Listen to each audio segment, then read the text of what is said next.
Hi, my name is Quentin, and this is the second episode of reading the Bible for the first time. And today's chapter is Genesis 2.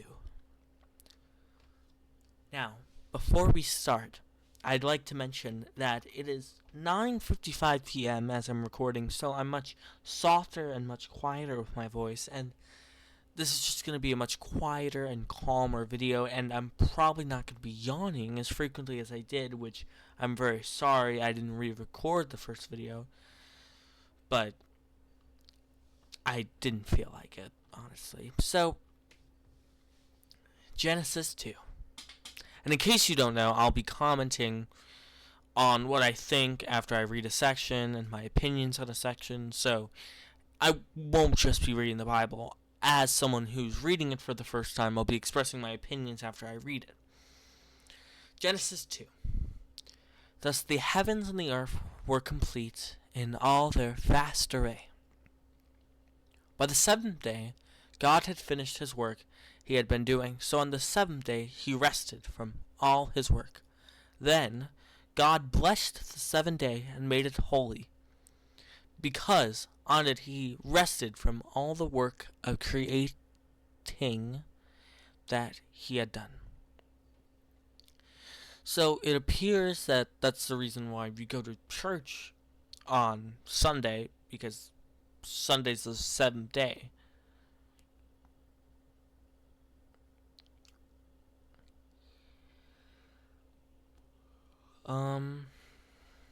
Yeah, so I don't know if making people go to church is exactly resting, but I don't know in Christianity if going to church is required. I know it's something a lot of Christians do, is go to church, but I don't know in the Bible. Maybe later we'll find out, or maybe later I will find out if you have to go to the church if you're a Christian or if inner belief counts. Adam and Eve. This is something I'm really excited to read.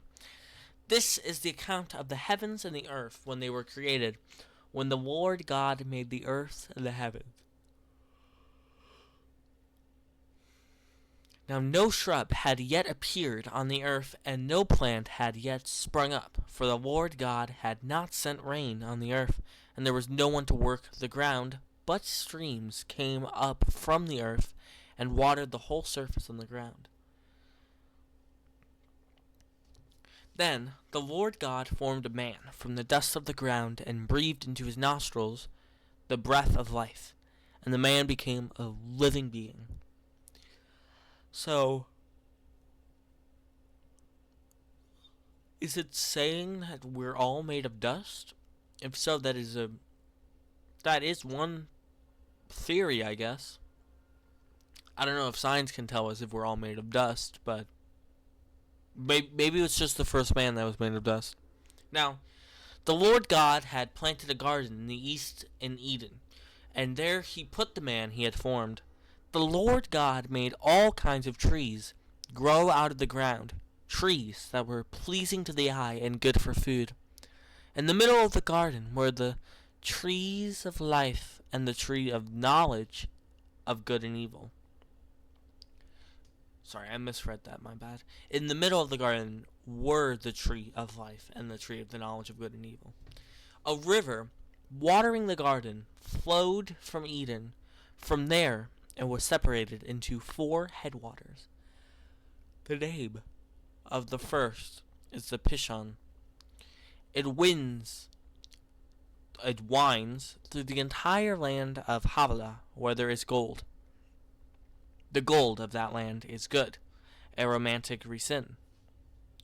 Sorry, I don't know what resin is. Aromatic pearls. Okay.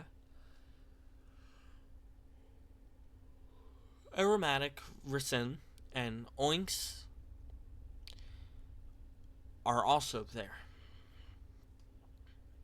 The name of the is resin good and oinks pearls? Oinks. Sorry, I have to look this up.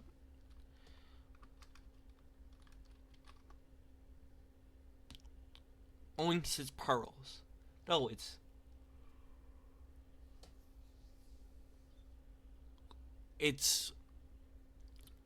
like a rock? Is that what it is? It's in a gate, okay. Agate. My bad. I'm gonna turn my mic volume, by the way. I'm gonna turn that down a little bit. Anyways, where were we? It winds through the entire land of Havilah where there is gold. The gold of the land is good, aromatic or sin, and oinks are there also. The name of the second river is Gihon. It winds through the entire land of Cush,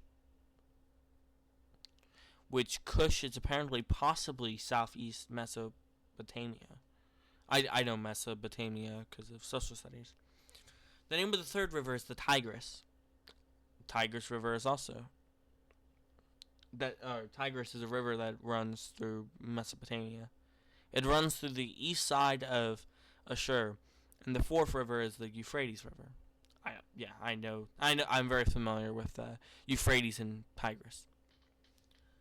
I don't recognize Gihon and yeah. So there's four sections of it. It's a single river, and there's four headwaters, and they flow to Eden altogether. The Lord God. Wait, how long is this? Yeah. The Lord God took the man and put him in the Garden of Eden to work it and take care of it. And the Lord God commanded the man, "You are free to eat from any tree in the garden, but you must not eat from the tree of the knowledge of good and evil. For when you eat from it, you will certainly die."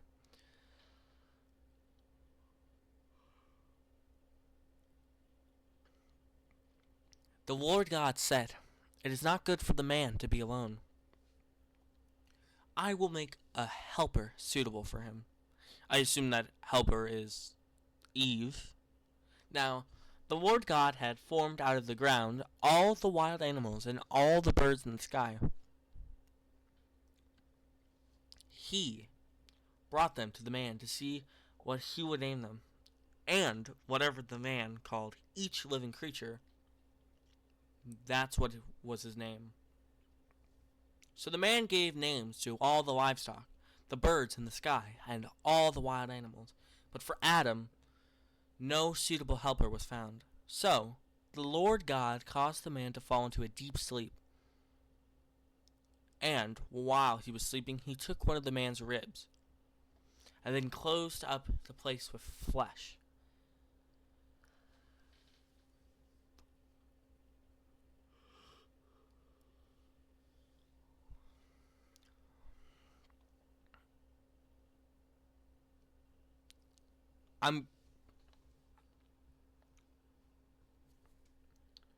He took one of the man's ribs and closed up the place with flesh. So, Adam was just missing a rib? Okay. Then the Lord God made a woman from the rib he had taken out of the man, and he brought her to the man. The man said, "This is now bone of my bones and flesh of my flesh. She shall be called woman, for she was taken out of man. That is why a man leaves his father and mother and is united to his wife, and they become one flesh."